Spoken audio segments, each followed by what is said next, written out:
What's up, everybody? Welcome to Bios3 Raw TV.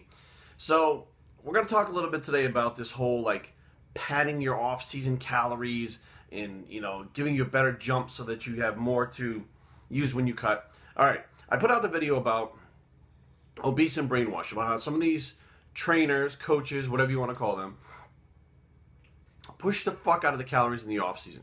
They push until the person has so many fucking calories that they say, well, now when you start your next cut, instead of on 1,500, you'll start on 2,500. Okay, well, first of all, I'm not sure why you have to push them up to 2,500 because you need that padding. Because if you stayed in decent shape, you don't need to fucking lose that much weight to begin with. But now, as you have had more calories to pad your calorie drop, you now have to lose more weight because you're actually going up in body weight, fat in the off season. If you're not, you've maintained, you're still fatter than you, or just as fat as you would be if you had 1,500 calories. And some people say that's good. Now, how the fuck do you think you start losing weight? These guys start cutting calories, increasing cardio. So essentially what they're doing is burning off those extra carbs, trying to get more body fat burned off. And as you reduce calories and increase cardio, you slow metabolism down. So let me get this straight. You actually try to eat more calories so you can slow your metabolism down again when you diet it down again for your next competition.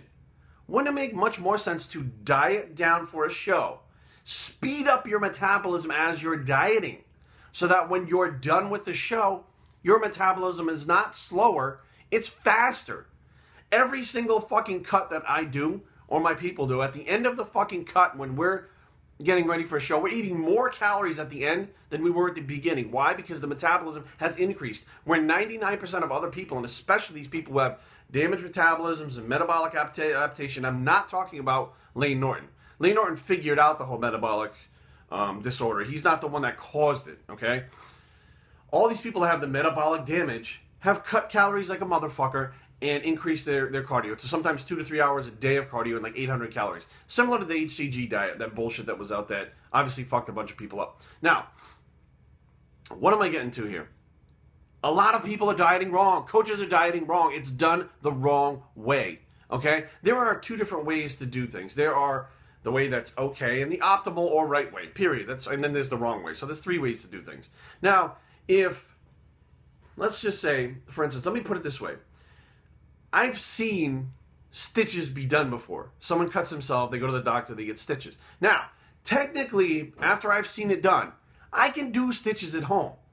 If Kari cuts herself, I can technically take a needle and thread and I can do stitches. Now, when you get done with those stitches, are they the fucking best stitches? No. Do they look fucked up? Yes. Are they completely fucking sterile? No, they're not done the right way, but they're done. Now, if you go to a doctor and get the stitches done the right way, they're sterile, they're done the right way. Is that the optimal way? Yes. That's what's going on here. These other people that are dieting 99% of the wrong way are doing the fucking home stitches, and what I'm doing is the stitches at the hospital. Two different, similar things, but two opposite ends of the spectrum. Here we are again with the spectrum. So now you got people going, well, it's healthier to have more calories. It's healthier to do this. You still have to fucking cut the calories anyways. And I got other people, there was a question that said, if you have a slow to moderately slow metabolism, is it okay to cut on 1,500 calories? Are you fucking kidding me? Let me just back it up for a second here. There's okay and no okay. Are you fucking kidding me as to how many calories you can? And this is not to the guy who put this there. I'm not making fun of you. But you've been so brainwashed into thinking that you need so many fucking calories and anything else is unhealthy that it's absolutely ridiculous. Let me take Pauline Nordine, for example. I know some of you guys don't like her. She does all her cardio every day. She trains hard. She only eats vegetables. She doesn't eat fruit. She doesn't eat complex carbs very much, etc., etc., etc. And you guys are all like, she's damaging her metabolism. Pauline is lean year fucking round. How is her metabolism damaged? As a matter of fact, the way I see it, her metabolism is running more efficiently than any of you fuckers who are building your calories up because she stays lean, her body burns off body fat, and it burns off the calories that are put in. And she builds muscle. That's an active, optimal metabolism. You guys that are jacking your fucking calories way up are fat.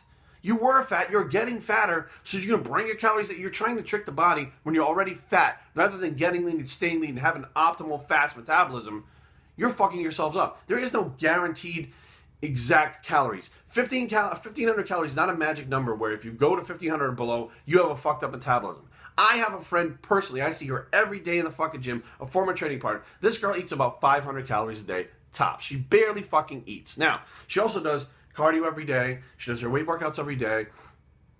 She runs a lot. She likes to run marathons also. She likes to skip rope for hours at a time. She has a martial arts background to where skipping rope is like nothing for her. Now, this girl has been in shape for the last 9 fucking years. She hasn't gained an ounce of fat in 9 fucking years doing what she did. Does she have a damaged metabolism? No, she doesn't. She has an adaptive metabolism to that 500 calories in her workout.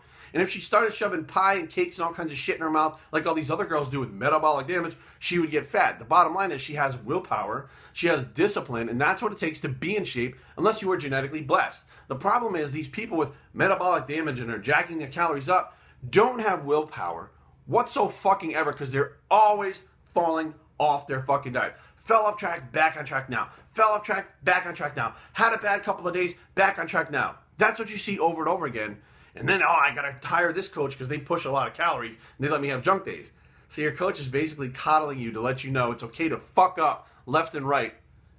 And that's fine because you're padding your calories.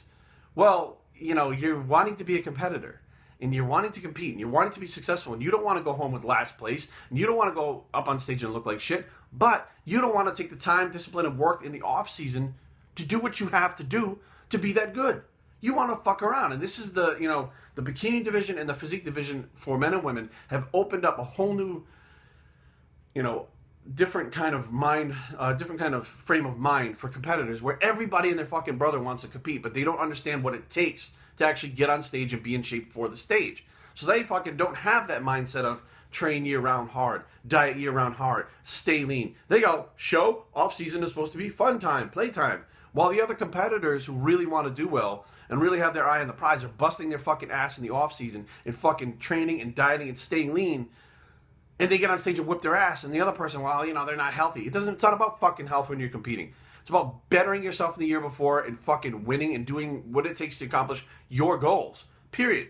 And, unfortunately, the bikini division and the physique division, again, has ushered in those new people that just don't have that intensity to them. I'm not saying they all don't. Some of them do. But there's a lot of them out there that don't. They are fucking not go-getters. They are not hardcore athletes. And most of them are not athletes at all. There's somebody who wants to get on stage and, you know what? They may look better than they did before. But they still don't belong on a fucking stage. And I'll go out there and say it right now. There's a lot of people that don't belong on stage. And I myself have got on stage and not belonged on there. I myself have got on stage and been like 4 weeks out and fucked up my diet and shit, did it. But right after that fucking show, I rectified it. Right after the show, I went back to the drawing board, did what I had to do to get my ass back on stage the following show or the following season to make sure that I was better, no matter what it took. Off-season's not a playtime to jack your calories and carbs through the fucking roof, so that you have to fucking cut back down and lose all those calories anyways, because the bottom line is, even if you bring all those calories up, you fuckers are still tearing down your metabolism into the next show. And then you got to reverse diet for 50 weeks to get out of it, so that you don't fuck yourself up, or you just binge and get fat as fuck and blame it on metabolic destruction, metabolic syndrome, metabolic adaptation, whatever the fuck you want to call it. That's what you blame it on.